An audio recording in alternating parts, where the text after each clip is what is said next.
Good morning, good afternoon, and or good evening, ladies and gentlemen, and welcome back to a very special edition of the Warriors Den from home this time. We hope you guys are safe. Want to let you guys know that today's Warriors Den for Year 4, Season 2, Tyranny, is actually pre-recorded, but that's not going to stop us from talking from a bunch of great stuff that's going on. Join alongside with me for this great show is, of course, Clarissa. How are you today? I'm doing great. It's been a while since we had our last Warriors Den. So it's really good to be back and talking with the community again. And also, of course, hanging out with you. Yeah. How are you doing? Stop it. I'm doing great. I'm so excited to talk about today because, there's obviously 1 week away from Year 4, Season 2 Tyranny. We revealed that stuff. You got the image that is going to bring up a lot of questions, okay? There's a lot of questions that you guys are going to have for this season. They will all be answered in due time, ladies and gentlemen. So that being said, we've got a bunch of guests. We've got so many different elements to talk about that we'll get through. But before that, we want to reward you for being here. And so we want to explain to you a couple of things. So let's start off with Azarus. What can you say about Azarus to the folks at home, Clarissa? Yeah, so for a reminder for our folks, Azarus is a Twitch extension where you can answer questions based on the show and get credits called Azas. And then you can use those Azas to redeem For Honor rewards such as XP boots, scavenger crates, champion passes, etc. So all you need to do is authorize the Azarus extension. There's going to be a red dot on the screen somewhere, and that's where the questions were going to pop up. Then after you get your credits, you can redeem them at forhonorgame.com/redeem. So all you need to do is just pay attention because all the answers is right in the show. You heard it from Clarissa. You heard it. So there you go, guys. We've got also, of course, Twitch drops that we've got for today's show. Let's get right into that. So 1 scavenger crate per 30 minutes of accumulated viewing time. That's just a guarantee when you're watching this thing. So then after that, we've got 100K steal that's up for grabs just for watching. So a handful of lucky viewers that will be able to get 100K steal for Year 4 Season 2 Tyranny. So many good things to purchase. So you can use that if you get the chance. So that's great.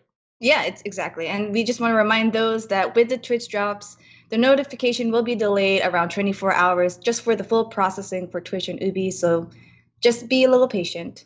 Yes. When you win it, you just get it. Yeah, it'll be in there. And you know what, guys? That's enough of the chit-chat, the blah-blah, because we want to get down to business. And to get down to business for Year 4, Season 2 of Tyranny, okay? Tyranny. I'll say it again. Tyranny.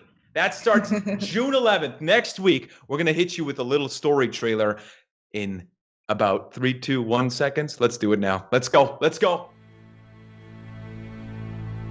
What do we fight for? Peace? Peace is a false hope. It is a lie told by leaders who have lost the will to fight. But the time of reckoning has come. We will cleanse Heathmore from the liars and the wicked. We will start a new era for the truest heroes of this world. Peace is poison.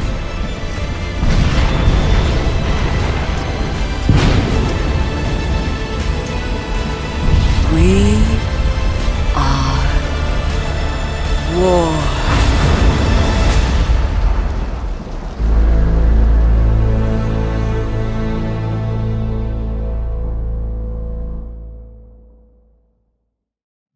Wow.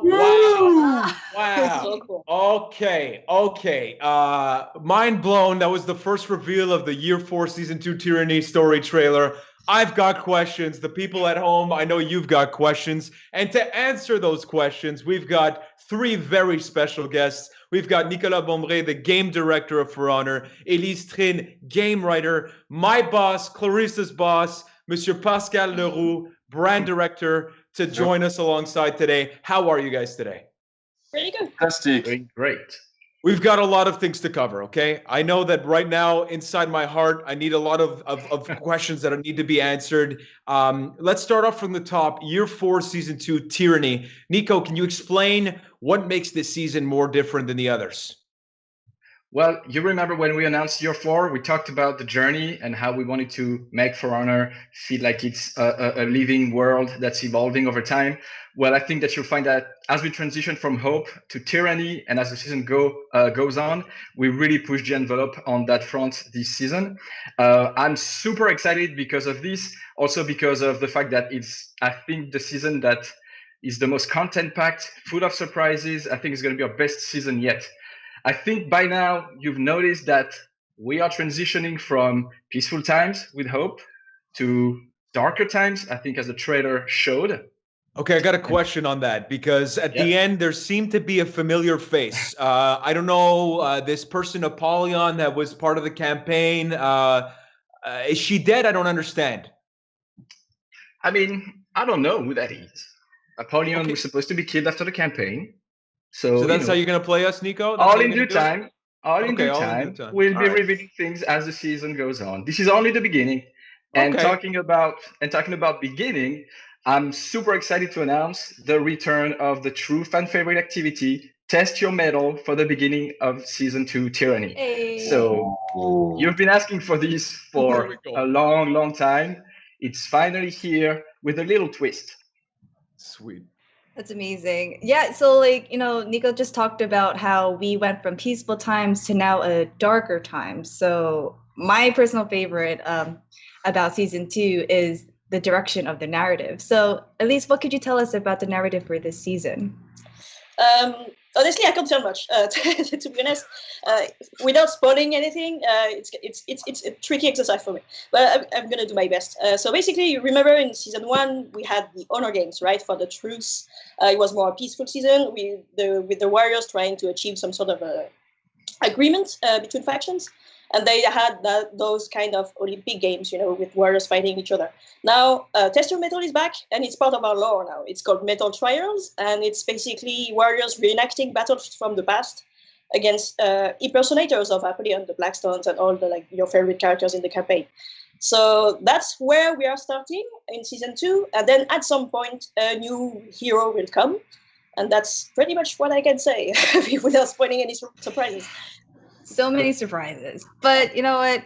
We can keep going with that because, of course, with the countdown, we saw the key art for the season of Tyranny, and we mentioned before in Year 4, at the beginning of Year 4, that we're taking a different direction with For Honor this year, right, Pascal? So we mentioned that we were working with renowned artists. So what can you tell us about the artists who worked for this season, Pascal? Yes, first of all, I'm beyond happy by the final results and by this collaboration this time. It was fantastic. This time we worked with Carl Fitzgerald, a tremendous illustrator coming from UK.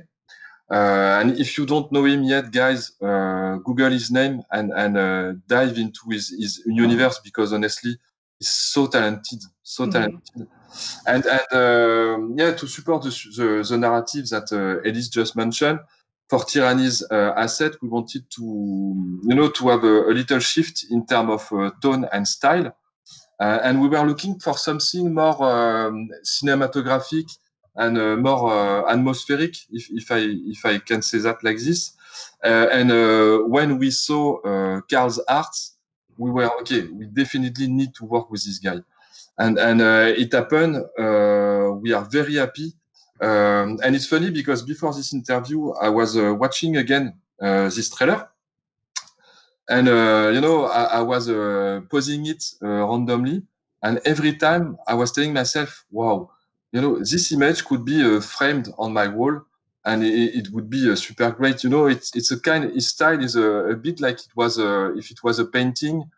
And visually, it's fabulous from my perspective, and I hope from the perspective of all our community. And I'm sure they will. Obviously, we've got a bunch of questions within this beautiful artwork, whether it be the story trailer, the actual iconic image. But let's dive into the actual content of this season. Nico, can you give us a little bit of an overview of what players can expect? I know that there's two major milestones. We see June 11th, which starts next week, and August 6th, which is a big piece as well in terms of title update. So can you run us by maybe the second title update where the new hero releases? Sure. So this season is going to shake things up. So mid-season, the big change is obviously going to be the introduction of a new hero, a new playable hero. Who might that be? We won't tell right now. You'll find out soon enough. The second major shift in the meta is going to be the release of the core combat update. This is all the changes that you guys tested in the latest testing round.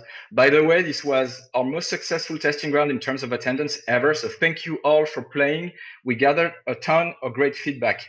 What I can tell you right now is that the team has been hard at work to implement a lot of the feedback that you gave us regarding damage tweaking, regarding light spam problematics, regarding missing feats balancing. The team has been looking at this, and right now we are aiming at a release for that mid-season point. You can expect that the spirit of the update is going to be the same. So it's really about making sure that the core combat experience is more consistent, is faster, so that you have a more dynamic gameplay experience overall. And so more news on that, of course, later on during the season, I'm expecting, Absolutely. right? Absolutely. As we move closer to the release date, we will release article, full patch note to give you all of the details. This is all we can tell right now, but know that it's coming. Okay, and so now that's for August 6th. Now, for next week, can you dive us a little bit more deeper? I'm seeing Centurion rework here, hero Sure. balancing, all of these great things. Please elaborate. I think Centurion rework is going to be the major point here. It's finally here, and to reward you for your patience, we have an extra surprise that you'll find out about during the show. We have some more hero balancing elements that Stefan will detail. You can also expect new gear as well as a new battle pass with its own visual identity, specific rewards for you to grind throughout the season. And as I mentioned before, medal trials are going to be here to kickstart the season in style, because one thing I did not mention is that we have retrofitted the Apollyon Legacy rewards. So get ready to play and loot all of those awesome rewards. Just incredible. Just incredible. This is all of this stuff that's coming up. So much work that was done too by the team. It's crazy. Absolutely. Yeah, and on that note, if I may, Mike. Yes, of course. Yeah, because this season for the dev team, of course, it's a very special one, because we are shipping it from home due to the context, of course, that everybody know. And on that note, I just wanted to give some shout outs to quite a lot of people, starting with the studio IT team. They did an incredible job supporting us and allowing us to work from home in the best condition possible. That's awesome. Also to the dev team, because at the beginning, this new situation with the pandemic was quite a challenge for us, of course, because we needed to adapt. And as you all know, the For Honor team really love challenges. And at the end of the day, we adapted quite quickly. And thanks to the hard work of the dev team and the support of the studio, we've made it. So I'm on a personal note, I'm very impressed and very happy by this. And last but not least, I wanted to also give a shout out to our players for their support, because in this time it's so appreciated by us, and also thank them for being patient during the 6 weeks delay. We had no other choice, but we hope that they enjoyed the Slovak events and the Into the Fray tournaments in the meantime, and it's happening. Season 2 is coming, and trust me, it will be memorable for our players and for us also, of course. And that's exactly right. We've got June 11th. That's the launch date for this season, Year 4, Season 2. And we're going to go into all of the content today in terms of what you'll expect next week. So before we let you go, and I want to thank you for all of your time here, can you guys give me one word, apart from tyranny, of course, to describe this season? Nico, why don't you start? Surprise. Surprise.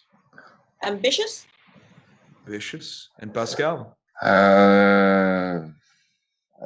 Corruption.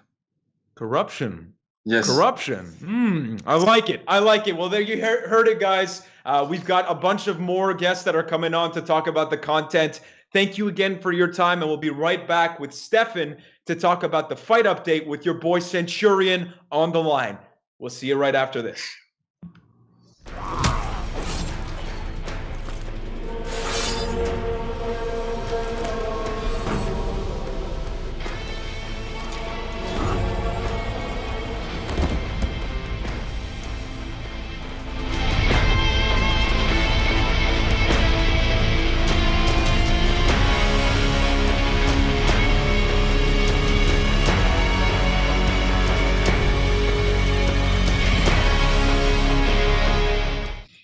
Hello and welcome back. We are here with no one else than Stefan Juinski. You see how I'm like, whoop whoop. How are you, Stefan?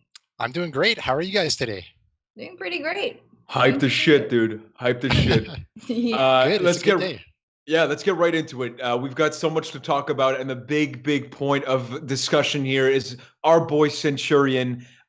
Before we get into the actual update, I want to start from the beginning because that's just the way I am. Okay, I want to understand when we talk about the Centurion, this update that's coming to the players next week. Maybe you can give us a little bit of background, like from the get-go, what did you guys try to accomplish? When setting out for I want to call it maybe a rework / update for this character.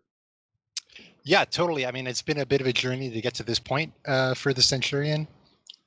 Basically, when we play this character on live, usually the kind of problems that we get into are we would like this character to feel powerful. It always kind of does when it's doing its thing.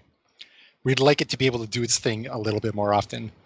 At the same time, we don't like it to be quite a character who's like, I'm going parry fishing and I'm going to gank you into an interactive cutscene. So it's a matter of like, can we keep the good stuff? Can we neuter the bad stuff, basically? Gotcha. And so that being said, so that takes us maybe to our first testing grounds with Centurion. That was in season 3 of year 3. So that was for the Jormungandr, if I'm not mistaken. I'm a historical buff when it comes to the For Honor's history. But yeah, so can you take us through, the initial step of going into that testing grounds and what you guys were trying to accomplish then? Totally. Basically, it was a matter of like analyzing first what are the problems that this character has on live. When you look at Centurion on live, Centurion doesn't have a lot of 1v1 tools, for example. The late chain is 600 and 700 MS. Zone can't be feinted, so it's even a parry on hit, which is crazy. Quick grab doesn't force a reaction or really do anything, so the purpose is very mysterious at this point. Legion kick can't really kick somebody who's paying attention to you. And then in group fight scenarios, it's a different problem. It's this character is really good at ganking even through revenge, the pins and so on, even beat revenge armor, which is inconsistent with the rest of the rules.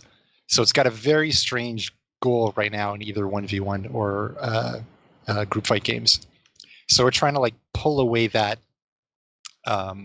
that style and trying to fix some of those problems and give it a bit of a new role in the package while still maintaining the identity. That's the important part. So what we did in testing grounds, just to actually answer your question instead of just meander off to wherever I'm going, we tried a number of things. We saw that we got rid of like quick grab, for example, and we put jab in there. We made jab feintable, zone feintable, all kinds of stuff. This was really good because these pieces actually worked well. The stuff that wasn't really working well is what players identified on the testing ground, which is cool. In their feedback, we'd see things like they could roll away from jab after a light hit, for example, for free with nothing Centurion could do. That sucks. Obviously, there shouldn't be 100% escape options for people.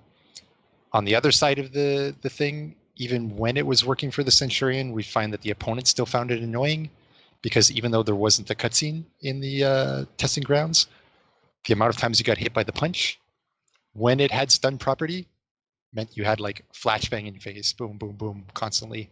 So it's a matter of trying to adjust the number of these things. Other items were stuff like wall splat didn't give any real beneficial punish, so how do you get to your Eagle's Talon or whatever?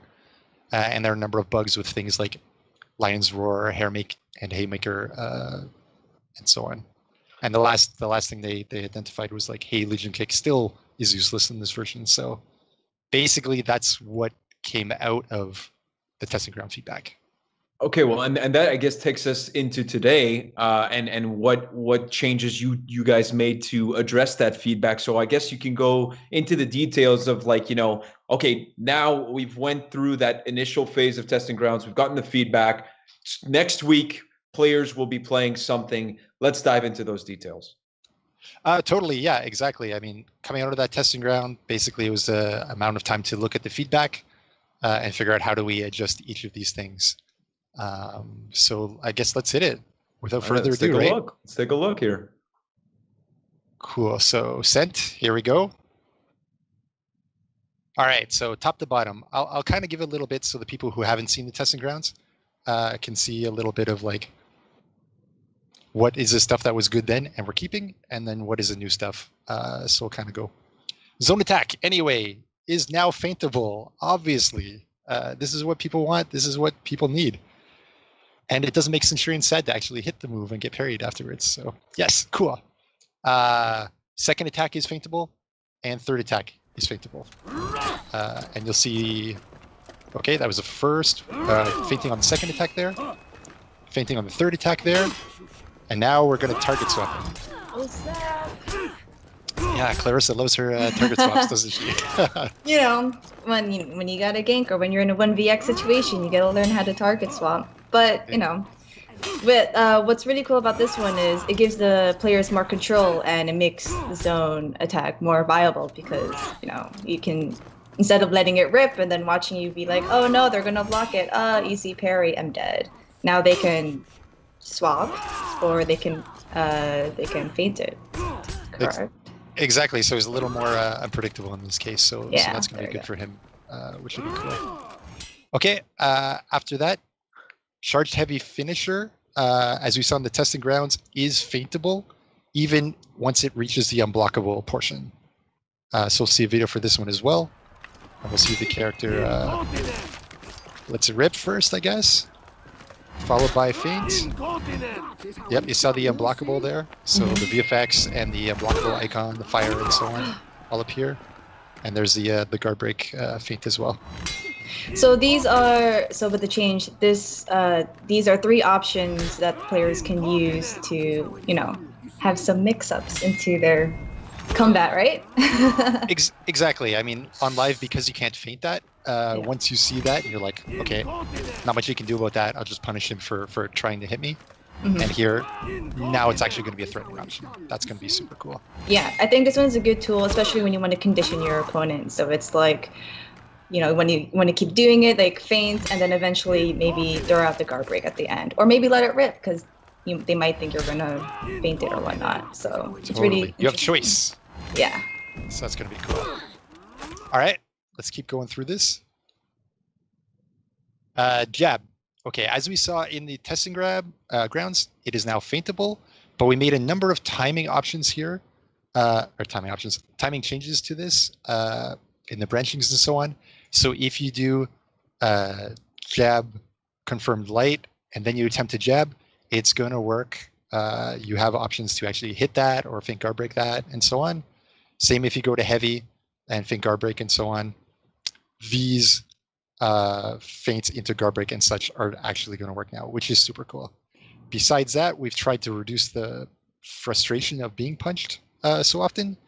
We've removed the stun property on this, so you're not going to get flashbanged constantly.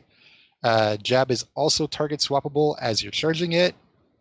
For Clarissa, wherever she is over here, personally. Yeah. Great And point. we added, That's a great point. and we added uninterruptible stance just before the hit, similar to, say, Warden's shoulder bash. Let's keep going through a little bit. Light attacks. Okay, so second light attack used to be 600 ms. Third light attack used to be 700 ms. Can anyone imagine what this attack actually looks like on live? I know I can't. So we've made it 500 here. And now you can see it. Probably for the first time in a year or 2 years. Which would be cool. So hopefully trying to bring this to parity with everybody else. And just give you a few more options after getting a confirmed jab, or for confirmed light on something. Cool. So let's put it all together there. On the next one, we've removed quick throw entirely. So again, quick throw threatens a guard break. However, the other options that this character has are light or heavy or whatever, right? So if you know that, you know you don't have to dodge anything after you get hit by something. You can just stare, try to block the light, and if he does a quick throw, you just tech it. So it's not a scary move. Instead, we've replaced it by jab. So all through this chain now, you're going to be terrified by, like, is it going to be jab? Is it going to be fully charged jab? Is it going to be jab, feint, guard break? Is it going to be whatever, right? Light or heavy as well. Okay, cool. I think we've got a video to show lights and jabs all put together here. So light into jab, light into jab, light into fully charged jab. Yeah. Wow. Getting a beating over there. Yep. So as you can see, there's a variety of things you can try at this point, and you'll see, I think Centurion's even trying to mix it up even further. So it should be some exciting stuff. What else did we change after that? Parry counter. So one of the things identified by players in the testing ground was when you get a wall splat off of parry counter, it's really not very satisfying. You didn't get the charge heavy very often, and you didn't get anything else. So here what we're trying to do is allow jab after the parry counter instead of kick, which means on wall splat you can get the fully charged jab for free. So this should bring you to Eagle's Talon, at least through some set. So that's pretty cool. Centurion's still going to get a couple options to do big damage on parry punishes. So we're kind of hoping the identity will still be maintained, at the same time removing the extremely long parry into, you know, kick into fully charged jab, into, or fully charged heavy, into fully charged jab, into Eagle's Fury, into everything else in the universe, and trying to bring it down to a set rate. So good reward, reasonable amount of time. That's the idea there. Basically, you want to make sure that you're not near a wall. Still, I mean, Centurion's always going to be friends with walls. That's for sure. That's true. That's true. I mean, if you want to be extreme, you could try like threatening a jab, feint guard breaking at a ledge or something like that. If you're going for broke, I don't know. Try some stuff. All right, let's keep going through this. Legion Kick, another thing identified as not good enough on live. So before it was 600 ms, we've switched it to 500 ms. This is more in line with like Conk Warlord, that kind of stuff. So we expect forward Legion Kicks to be threatening your 1v1 opponent. Similarly, you see on the movement side, the Centurions had a lot of attacks that really didn't have a lot of range. He's got a T-Rex arm syndrome kind of style. And at the same time, his forward strafe was really, really quite slow. And this meant a lot of times people could kind of backwalk or backspace him really easily. So we're trying to alleviate that. And I think we can show a super quick video on the Zanhu trying to escape and not succeeding, at least in strafe versus strafe. So I would recommend if you're Centurion in 1v1, keep your stick forward, and then you'll be happy. Okay, well, this is good because you know, he's meant to be played as a close distance kind of character, so hopefully. Exactly. Yeah. Get up close, bully them as possible for this guy now. So that's pretty cool. And then the last change we've made there, Eagle's Fury, that's a dodge forward heavy.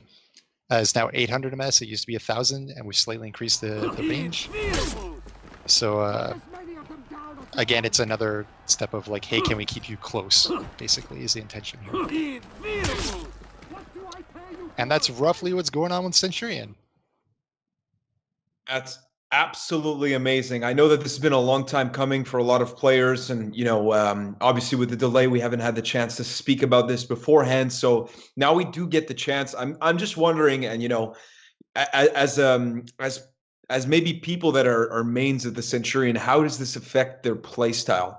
Does his role change? Do they have to get used to a new role within 4v4 situation, 2v1s, whatever it may be? How does his playstyle adapt after these changes?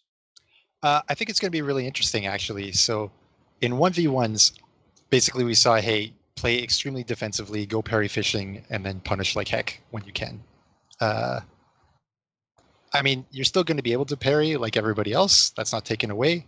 The extreme benefits are removed. The cutscene is removed. So the uninteractive element is going to be gone. You're going to see stuff like, hey, if you can jab it, you can dodge, right? You're not going to be like full heavy into full punch into Eagle's Talon. You're going to have dodge opportunities in the midpoint of this. So that's going to be really cool. At the same time, before you really didn't have options to initiate combat or to sustain combat once you got it going. Now you can. You can walk forward, Legion kick them. They're going to have to dodge at some point. If you do, empty dodge forward into guard break is going to work. Once you hit with Legion kick, you get your light. You're going to start up your whole like, is it jab, is it feint guard break, is it whatever.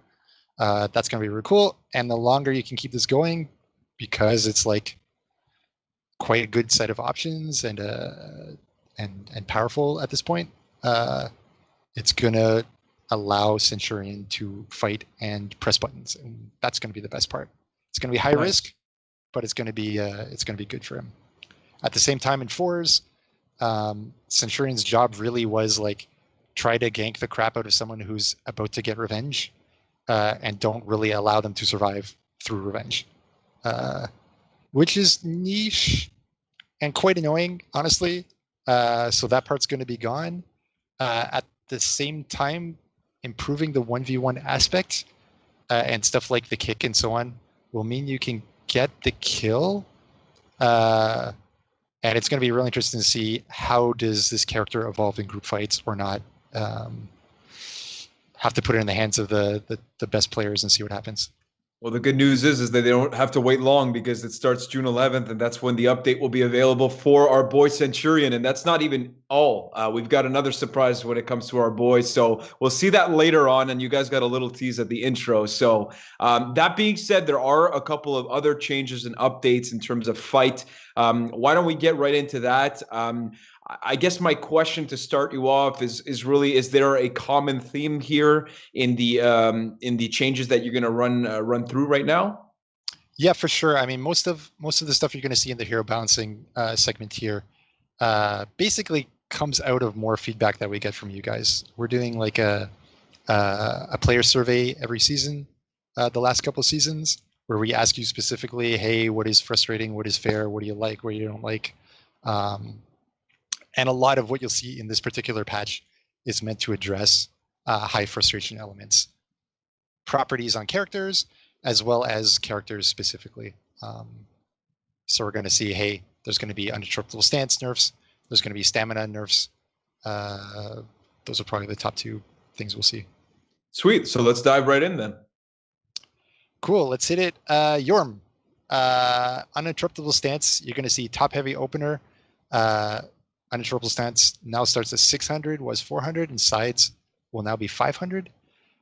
So this means if he's trying to if he's trying to parry, and he's right or he's wrong, blah, blah, blah, there's going to be a little less leniency towards the Jormungandr in those states. Also, slightly later is a little more in line with a character like Warlord. So as you can see from Warlord, post our previous testing grounds, Warlord's become fairly meta, let's say. I don't think this will be atrocious to Yorm players, and at the same time feeling much more fair for everybody else. And Serpent Smite, which is dodge forward heavy. is going to be much later. Again, much more in line with Warlord timings than it was on live. Stamina damage and regeneration pause. This is also identified as a big element of frustration for characters.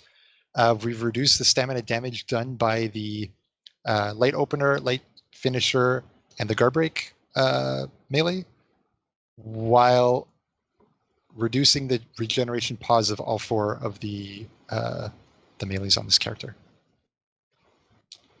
Cool. Let's keep going. Finishers, light and melee finishers are now going to be frame disadvantaged. Light spam was the other complaint you'd see in some of these surveys. Basically, what this means is that if Jormungandr goes light and you get hit or block or whatever, if Jorm then tries to start up another chain and you try to start up your light chain will outrun theirs. So it will no longer be Jorm, Jorm, Jorm, Jorm. It's going to be Jorm, Jorm, you. That's the idea. So don't be afraid to press buttons against Jorm anymore.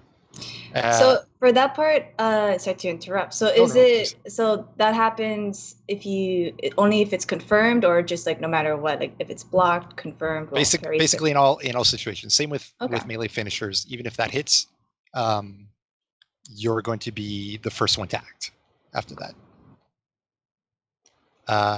And we've made slight timing adjustments that allow a little more ease of parry of the light finisher as well. So generally, you're going to have a couple more options when you're faced with that second attack from the Jorm. At the same time, the benefit that we're going to give Jorm here is the heavy to heavy finisher guard break actually now can work. Before you could roll it for free, and that's no longer going to be the case. So it should be cool. Hitokiri, same deal basically as Jorm here. Uninterruptible stance and the light finishers are usually the pieces called out on this character. So specifically, we're going to remove the uncharged heavy opener's uninterruptible stance. It's no longer going to have armor, basically. You still get it when you fully charge, and that's going to be all right. So sad days for heavy on red fans, but good days for everybody else. And then sweep, we're going to slightly make the uninterruptible stance a bit later as well. Again, this will be more in line with Warden timings that seem fair to me. Light finishers, same deal as Jorm. More or less same deal as Jorm, let's say. The difference is they will no longer be enhanced. So that means if you block, it will actually stop the Hitokiri, which would be cool. And we slightly adjusted timings so that it is a little easier to dodge or to parry the light finisher as well. So the expectation is to see less heavy on red and less light spam problems. And finally, the fun one. Who wants to pronounce this one? We've tried it a few times. Senbonzakura. Damn. Terrible. That was terrible. No, that was good. What? No, that was actually correct. I'm gonna get roasted in the chat. I know for a fact. But let's go. No. Okay. I think it's. You know fine. what? I appreciate it, guys. For me, I would have said Zenbonzakura, but I don't know. That's a lot better. You see, that outshine me. But please go ahead. It's way better than us. So yeah, we'll just move on. We'll call it tier 4 of the Hitokiri. What everyone basically knows it as. More exactly. We're switching it to a top unblockable attack. Therefore, it is parryable. Therefore, it will auto parry instead of, the feel bad scenario of like I parry one character, but then Hitokiri kills me with the unblockable on the other side. So it's going to be cool, I think. Shugoki, same deal on the uninterruptible stance. Man, I wish there was a better name for uninterruptible stance. Put it in chat if you know what that is. Yeah, it's a mouthful. Light opener, we're going to make it a bit later to 300. It used to be 200. And the heavy opener, the uninterruptible stance will start at 433. Basically, same deal as the other characters. We'll make it a little bit later. It's still going to be all right for Shugoki, but heavy on red, or light on red in this case, is going to be a little less powerful. And then heavy opener charge, it used to be immune to guard break while charging, which meant that you would bounce off him a little more. So it should be a little bit easier to deal with Shugoki. All right, JJ, little one, HP is going down to 140. This brings it in line with everybody else in the cast as a 140 max, except for the next guy, Lawbringer, who's also coming to 140, thankfully. And finally, Impale on this guy is also going to follow the normal binding rules. There are a number of scenarios that he would get the Impale that other people would have bounced off. So we're going to unify these rules. Awesome. Okay, Nusha, she gets a buff. Everyone else gets nerfed, but she gets a buff. Tier 1 and Tier 4 feats. Small damage increase on her deadly duet. I think you got it. Duet. Yeah, we'll go with duet. We'll try that. Okay, cool. Yeah. And her Tier 4 feat, basically a variety of buffs. It's actually going to cause a light hit reaction now instead of no hit reaction. It's going to last her 10 seconds. It's going to deal 10 damage per tick instead of a weird variety of damages starting very low and working up to very high. Cooldown is going to be reduced as well. And although the radius will be slightly reduced, we're going to see a big visual feedback improvement on this one. It's a super hype feat. I really like it because it tries to control a fight without mass damage all at once, like a fire flask or something like that. So it's going to be exciting to see if people try this out and try to do some stuff with Nusha. Finally, last one, Blackfriar, the Bulwark nerf, finally. Bulwark counter is only going to be allowed to counter attacks. Is no longer going to be allowed to counter feet traps. There are weird ragdoll body things or stuff about people using interactions like entering or exiting ladders. No longer can you flip these people. Now you have to actually flip an attack that's incoming. That makes perfect sense. It does seem reasonable, doesn't it? Well, thank you so much for stopping by, Stefan, and as well as your very good boy in the background that I see. That being said, we've got the full patch notes that are going to be released as of next week, June 11th, where you guys can get more details on all of those changes. And obviously, there's still more to come this season. We haven't even dived into the all of the changes that have to do with the core combat update, will come later on. So again, a big thank you for stopping by and talking about our boy Centurion, which we are not done with just yet. And that's a perfect segue to our next guest and our next segment, which is the new customization for this season. Mr. Andrew will be with us right after this. Thank you again, Stefan. Thanks, Al.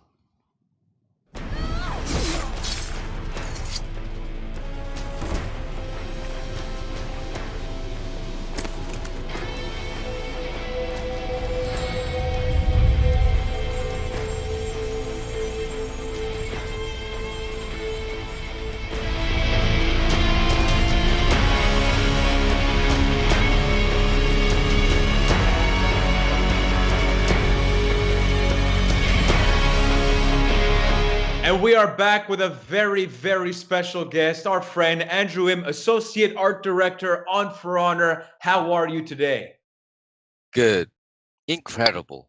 Incredible, or should we say incredibilis? Because yes, guys, we are not finished with the Centurion today. We've been teasing it all show. We've got a little surprise for you. Let's roll the goddamn tape as we start talking about customization. Look at this shit. Holy crap, he's got a face to the words incredibilis, ladies and gentlemen. This beautiful Italian man is now upon us. Andrew, can you tell us a little bit about coming up with this face? And this is something obviously that's completely new, a new armor set for the Centurion that shows this beautiful jawline, the mustache with the beard, the nose is very present. Tell us a little bit about your journey and the challenges in coming up with a face to someone that has been faceless in For Honor's history for the most part. Well, not for the most part, for the entirety of his career. Right. Well, Centurion has a very interesting characteristic. If you play this character, you will know that his emotes, his movement, there's a confidence on his movement, but there is always also underneath it, there's a little bit of a cockiness there.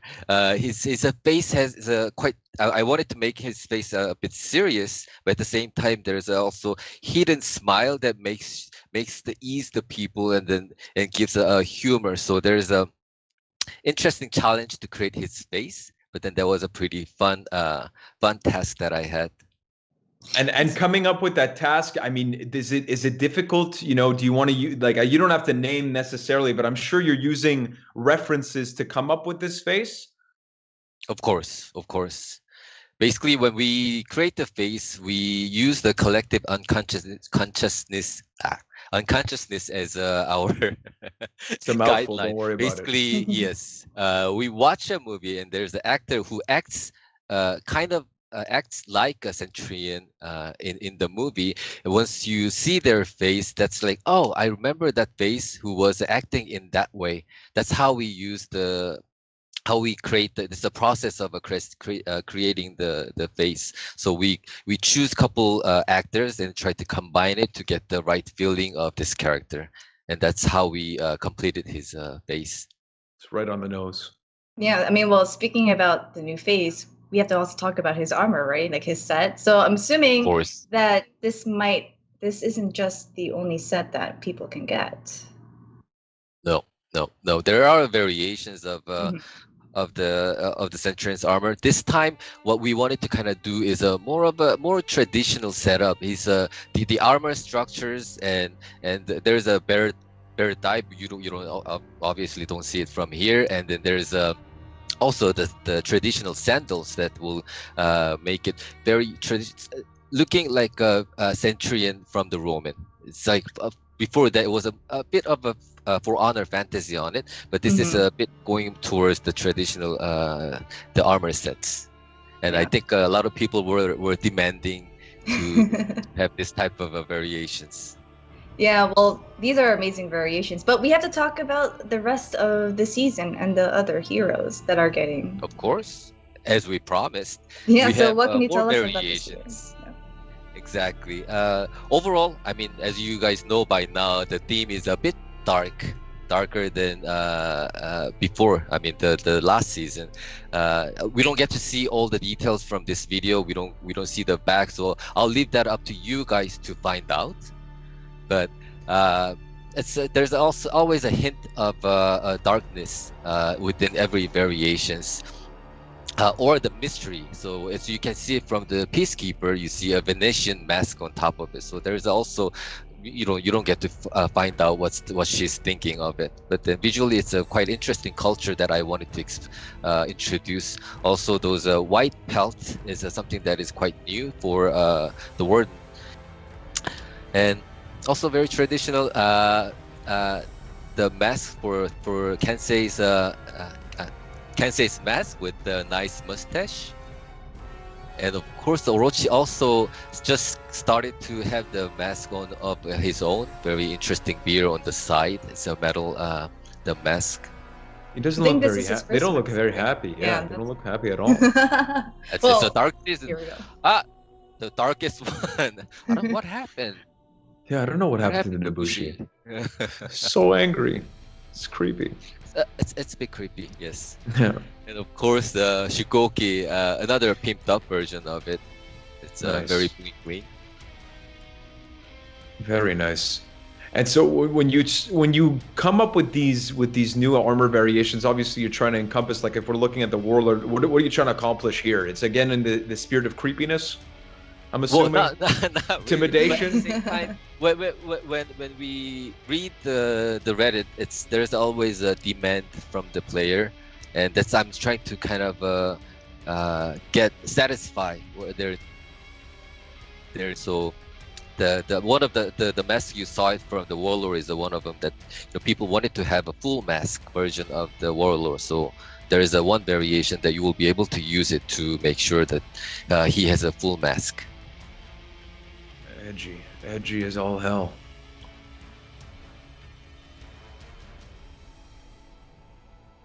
So now you added a Gucci chain? Is that what that is? Is that a little bit of a little bling bling here and there, Yeah, bling of bling course. here and there. Walk into the club, you know what I mean? Yeah. Another cool variation from the set, the new set that we introduced last time for the TND. For Shaolin, it's a very expressional mask, another version of the Monkey King that we created. I don't know how to describe that surprised. face. A little bit like surprise. Yeah, that's it. Surprised. Ooh, Ooh. that's what I'm imagining. Very cool patterns and nice engravings on Lucia, and a masked version of JJ. JJ's not looking as happy-go-lucky this time around. I'm sad to see that. Okay, well, that being said, that's not it, right? We've got to talk about obviously the weapons that are coming with this season. So what can you tell us about the weapons? And I know that we've got a cool video to look at all of them. So what were the this again is when we talk about the armors that we just saw. These are the lootable items that you get from, end of match drops and stuff like that. So let's dive into the weapons maybe. Right, sure. I think there's a for season 14. There's a special weapon that we wanted to make for a special player. Clarissa can.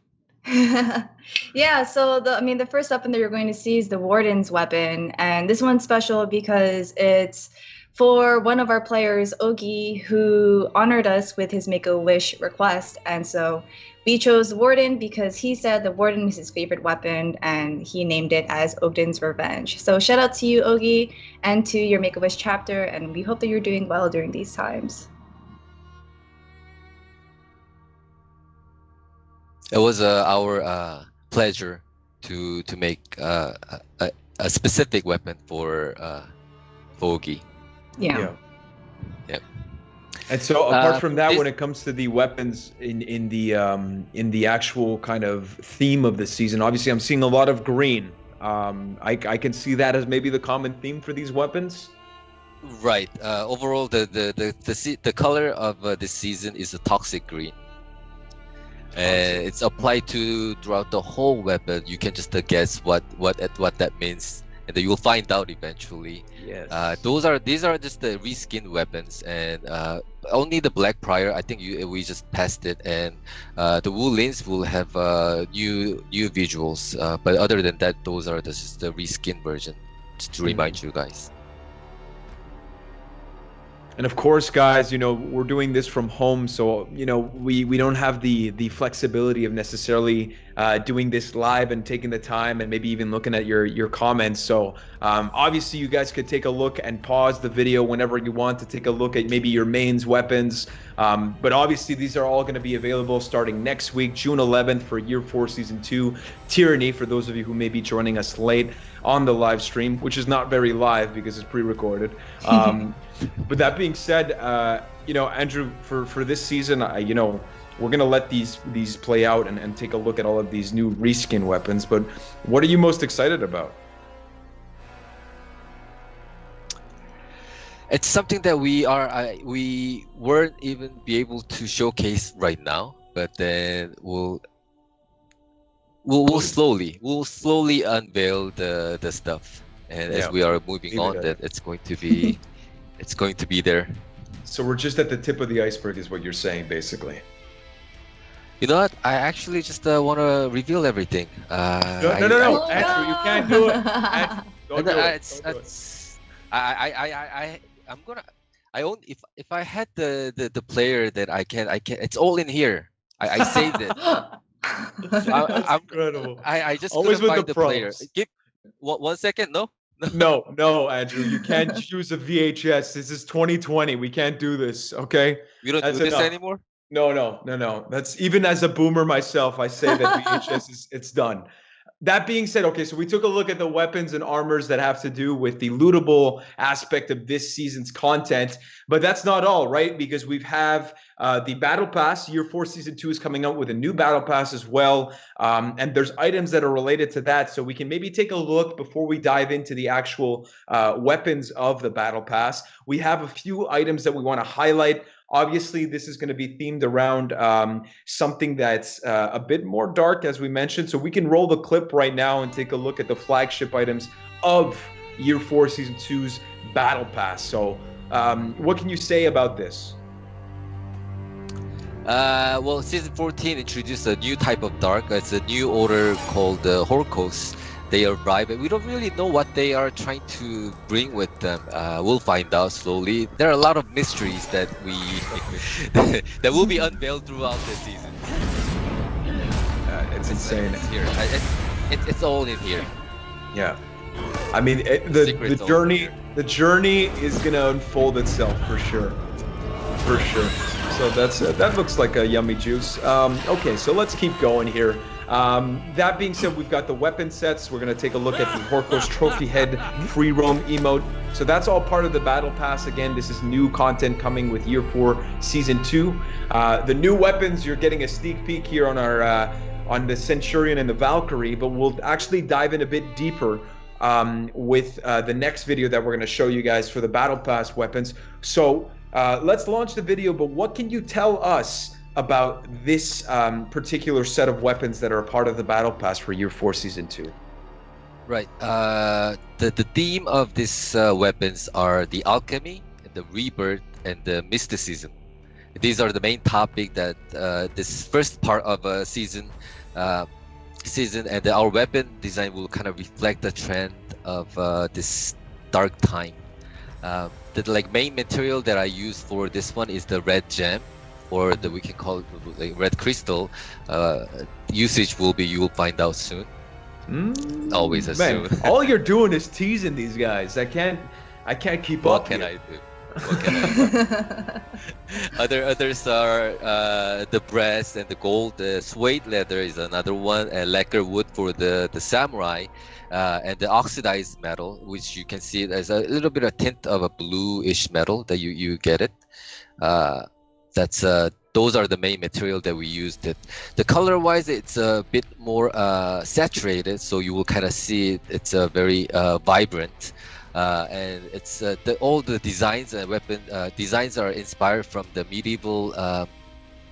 It's kind of bizarre illustration. When you kind of search for alchemy, you see a lot of this type of interesting illustration that they are kind of a fantastic and decorative and artificial in a way.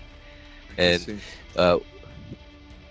when you look at the design, there's a lot of hatching lines. It's kind of a straight hatching lines, and the themes there are a sun, and there's a moon, and creatures, animals, and geographical shapes, and it's a lot of a cool thing, and that made our job interesting to do. And the colors I can, this, we just went through the first set, which was for the knights, but I can see also the colors are like a bit more vibrant and a little bit stand out a bit more than the rest of the seasons, maybe. They are. They will really pop out during in the battlefield. That's the point that I wanted to bring. It's something that when you kind of carry it, I wanted to make it. It's like, that's it's unique. It's a decorative stuff. It's not threatening, but it's like, what the heck is this? I tell you right now, I would put every piece of weaponry that you're showing in my kitchen, just like on top of like the splash. I think these are absolutely breathtaking.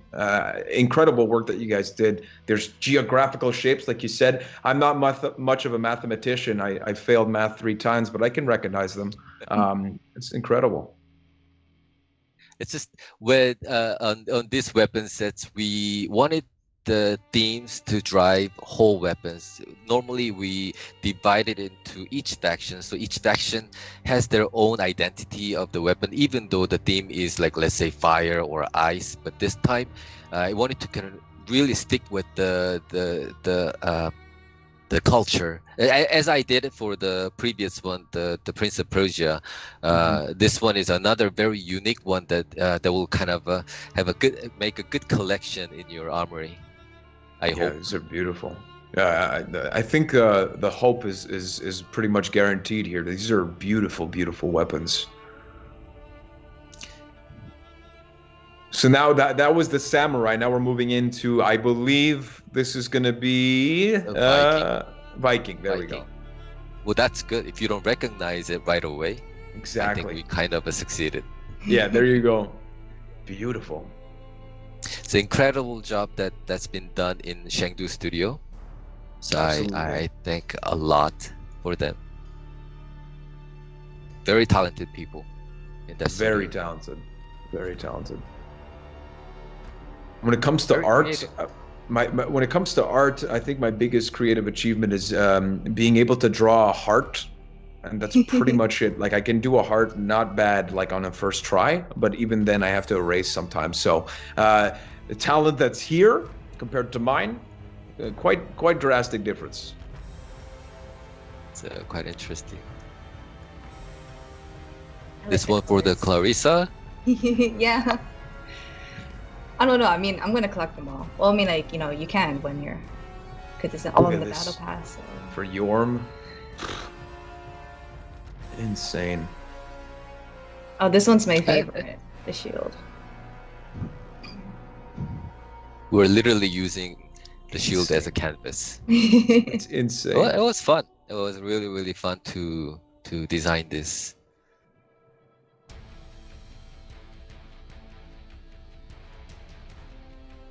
So this is for the Warlord. Again, the shield, just again, breathtaking. Insane. The color is, again, like, I don't know, like, for me, it just stands out for whatever reason. And you mentioned it, like, you know, you wanted to go for something that is going to stand out in the battlefield. But this time around, there's just something about these weapons that, you know, just, it's so unique. You know, the mix and match of the colors and stuff like that, just, it looks like nobody else has it, you know? And it's great. And look at this, Each a moon. season. That's insane. Exactly, too. Each season, you will receive something very unique. That was my highest goal for this year, and it's only it's not even halfway there. So Incredible.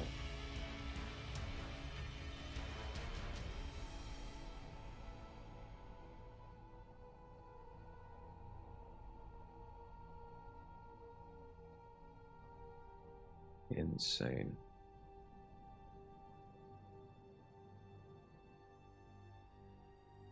A little rose gold finish there that I'm seeing. maybe. What is that, an escargot? Is that a snake? It's a danger. It's a nope. It's a nope rope there.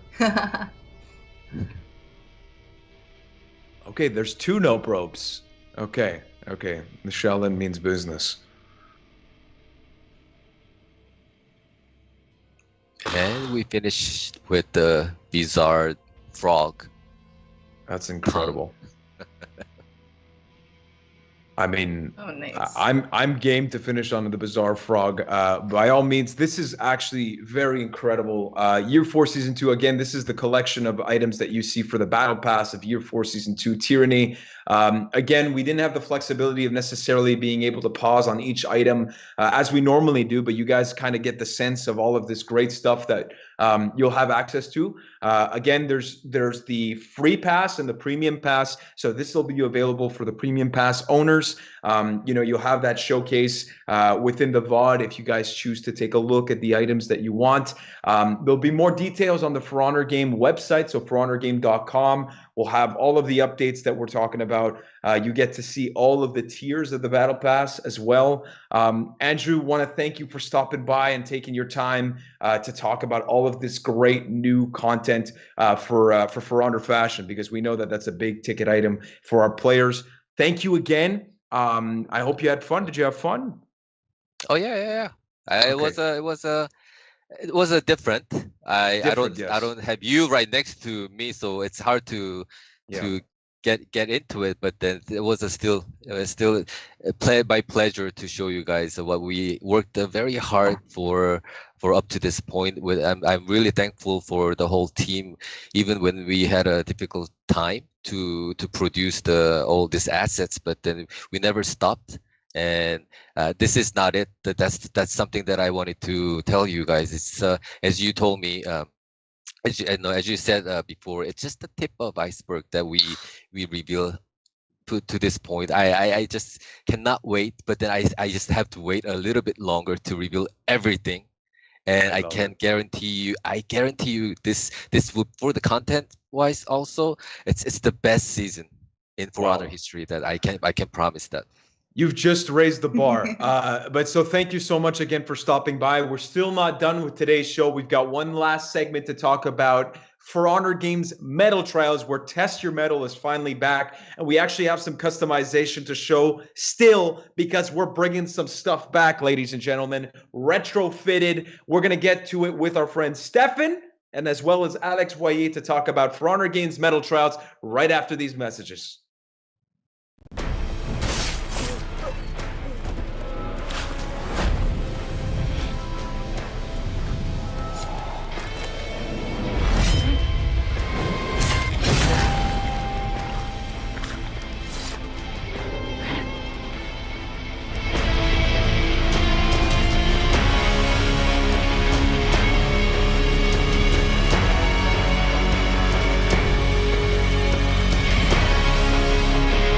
Oh, baby, we are back with some new face, well, at least one new face and one familiar face. Let's start off with the most important guest, Alex, because Stefan, we already saw you. Alex, how are you? We're here to talk about For Honor Games Metal Trials. Tell me how your day is going.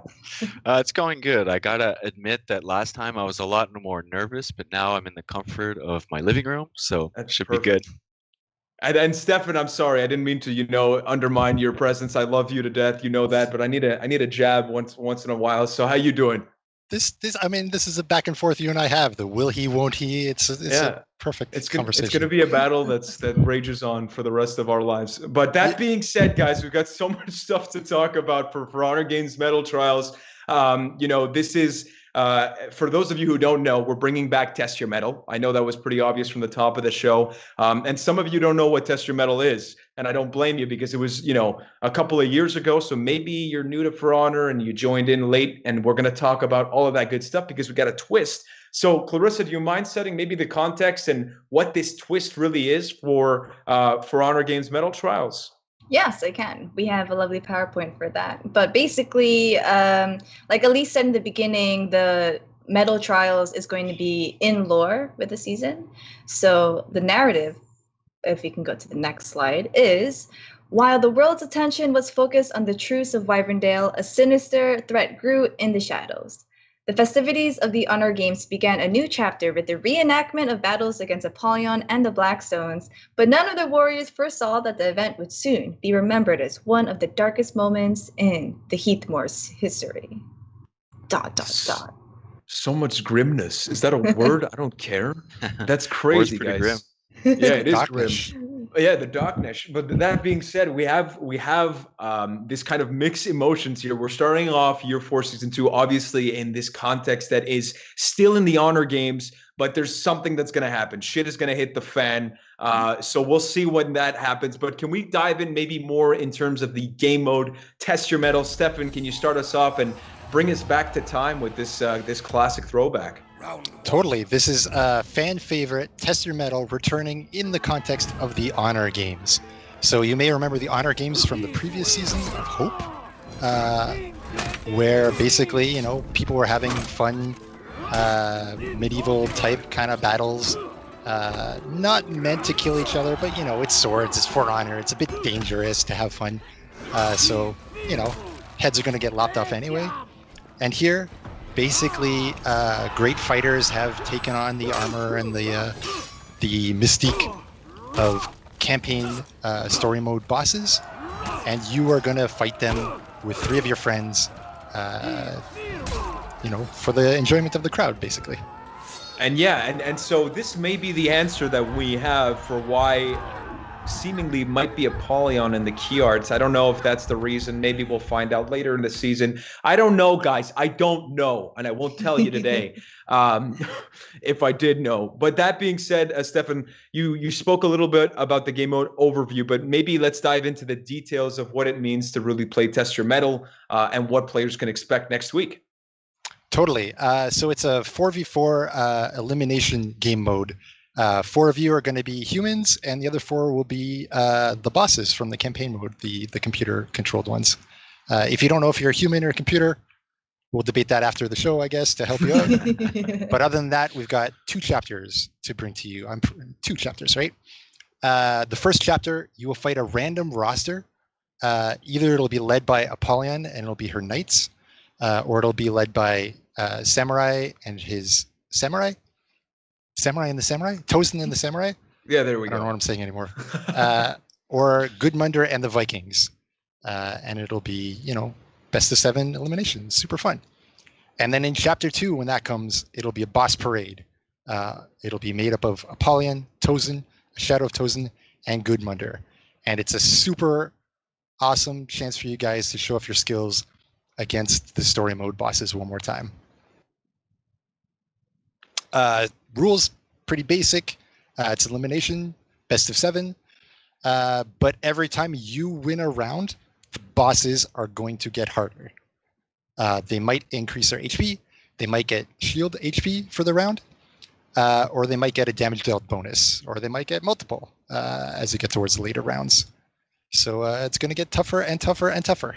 So you're basically saying that they're sore losers. This is what I gather. Oh, absolutely. I mean, like, they lost during story mode. They lost in the original Tester Metal.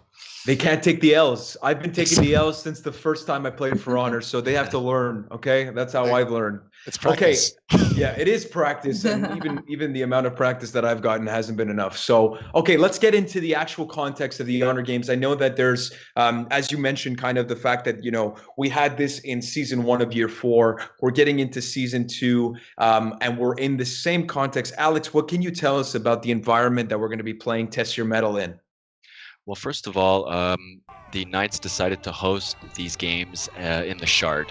So what that means is that they needed to clean it up quite a bit, remove all the debris, fix some walls, fix some towers, and then dress it up to make it look more festive. One of the challenges that we had actually was, how do we differentiate this stadium versus the Samurai one that we had earlier? So this way we went more of like the Ren Fair type of feeling with flags, banners, and decorational crests and whatnot. Of course, the band is back. Yeah, of course. You need the band. You need music. It's a live event. You can check it out also. The lighting is all custom for this event, just to really make the colors pop out more and make things feel very festive. That's true. Yeah, and very dark, isn't it? It's true. It's true. I mean, they've upped their game. They've done a good job as hosts. I'll tell you that much for this event. But with that being said, I mean, I like to describe this a little bit like the Olympics. Is that we've have this this activity that was played in year 4, season 1, and now we're coming into like another sport. We can assume that maybe the Honor Games never really ended, and to start off year 4, season 2, to bring back Test Your Metal, I think it's a phenomenal twist in terms of what to expect lore-wise. I see some tents in the background. What the hell's going on over there? Well, since they're having people from all over, every faction, they decided to have accommodations for everyone, I guess. It's out of everything. Cool. Yeah, that's food, drink, everything. And it's pretty gritty too, with arguing crowd members and trash everywhere. It's really cool. I think you guys will awesome. That's awesome. And that's not it, right? Clarissa, do you want to maybe touch upon the in-game realization as well for this event? Yeah, so every season, whenever we have an event or something special, we change the main menu and also the face-off. So we do have here the main menu, which is inspired by the key art with a little bonfire right next to our warden over here.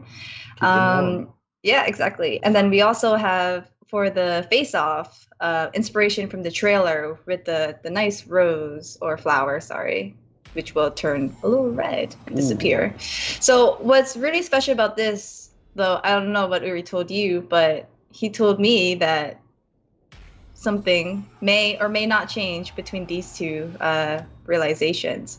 What will it be? I guess we gotta find out. Just keep up these teases, guys. Just keep them on the cliffhanger. God, it's getting hot. Let's go. Okay, that being said, we talk about the event, the in-game realization, the map, the game mode, but year 4, season 2 also brings back the rewards that we had from Test Your Metal back in the day.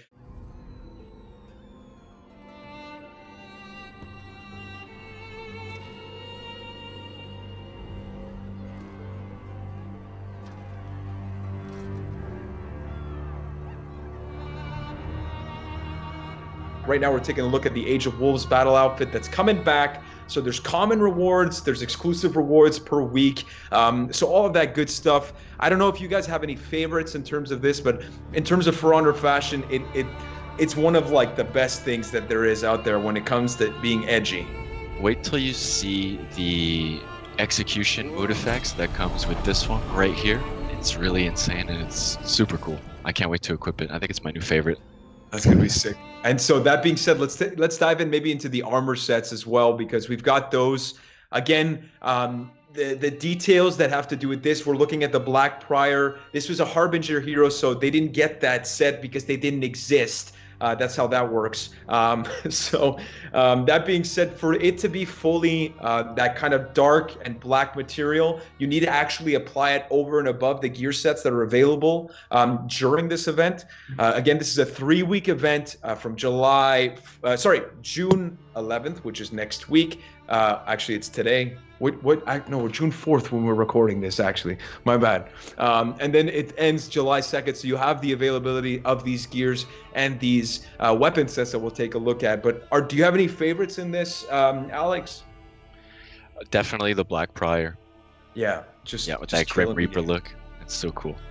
And this, of course, is the Wulin. Yeah, for me, it's these guys. They didn't have it. Well, I guess the Harbingers didn't have it either first time. So these are all new, and they are crazy. And each one's crazier than the last. It's nuts. And obviously you guys see, they dominated. But also in the background, you guys don't see it necessarily in full perspective. But we're showing you the new ones. But obviously these are available for all of the heroes. And again, you have to apply that black material to get the full effect. But these are the new armor sets for the characters that didn't exist at the time, and we also have weapons. Stefan, I know you're part of the fight team, so this is kind of your bread and butter. Is there any character specifically that you have always equipped a certain item for these rewards? For me specifically, I do actually still have a Conch rocking this. And then also on the emotes, I love hearing the voice line. I've got some of the dark armors. I thought I grinded everything out, but I guess I gotta hit the battlefield again for this stuff. Yeah, baby. Wulin need it. Oh my god, those armors for the Wulin. They're so sick. They're so sick. Ornate. Can't wait. Clarissa, do you have the black armor sets for Shaman? Actually, I do. I mean, I kind of changed it recently because I was rocking it ever since it was released. So now it's more of a pink kind of vibe. But my PK actually still has the Apollyon battle outfit, and I like spamming the I am war emo because it just sounds like her saying war. But I mean, the good news about all of this, guys, is that these are available for the 3 weeks, and it's just by playing the game. So it's really awesome. For 3 weeks, you get these throwback items.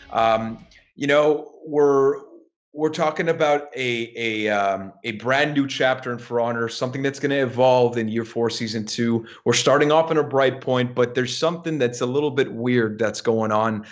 Before we let you go, again, thank you so much for joining us. Do you guys have any last words and maybe hype words for Year 4 Season 2 of Tyranny? Stefan, why don't you start us off?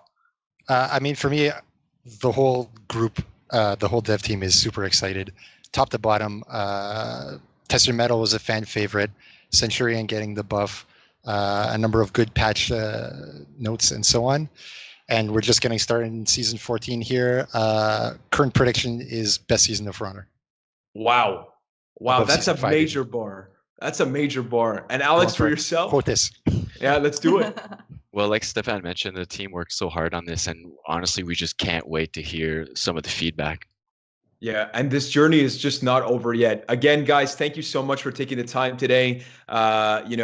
It's gonna be a hell of a ride. I think we all said that and teased it all throughout the stream. So let's say bye to Stefan and Alex. Thank you again, guys. At that point, this is the end of the show, guys. Clarissa, did you have fun? I had a blast. I mean, it's not the same when we're not right next to each other or anything like that. But, it's still Warriors Den regardless. And my favorite part of Warriors Den, at least, especially with the season reveals, is just unpacking all the stuff that we can talk about. And then also, teasing Just about the what tip of may the iceberg. happen. Exactly. And that being said, I want to make a huge shout out to all of the people that are involved in making this happen. Not only the seasons. Again, this is a huge shout out to the For Honor dev team that's been working from home. Obviously, you guys, the players that have been waiting. This season was delayed for 6 weeks. A lot of work went into making sure that everything that we talked about today and didn't talk about today makes it into this season. I want to shout out everybody that made this live stream happen. That includes Andre, Claudio, Seb, Mathilde, Max, all of you guys. A huge thank you because it made it seamless. Even though we're from home, it feels like we did our best to make it like we're not. So again, so much more to come. We want to thank you guys for stopping by today and hanging out with us. I know there's a lot of content that we covered. You guys can go back, watch it, dream about it. I know that's what I'm doing. So that being said, huge thank you to yourself, Clarissa, for doing this with me. It's always a pleasure. And well, I mean, we have to take a huge thanks to you because you really set the energy for Warriors Den. Everyone's always pumped up. You stress out a lot too. I mean, that's part of it, but it doesn't really show. You're really I thank you're really you. awesome. Thank you. So thank you very much, Clarissa. But again, the content this season, I know, it's not hard. It's not hard for me to get hyped. Okay, yeah. Centurion has a face. Come on. Did anybody expect that shit? No, they didn't. That being said, we've got a video that we're gonna pass by for executions. Isn't that right, Clarissa? Yeah, so if you saw between these transitions, we had executions. Yes, new executions are coming to For Honor. When? Right now. June 4th. Right. Not next week when the season launches, but you can now get those executions in-game. Year 4, Season 2, Tyranny starts next week, June 11th, guys. Thank you again. It's going to be a doozy, baby. Let's get it. Ciao, guys.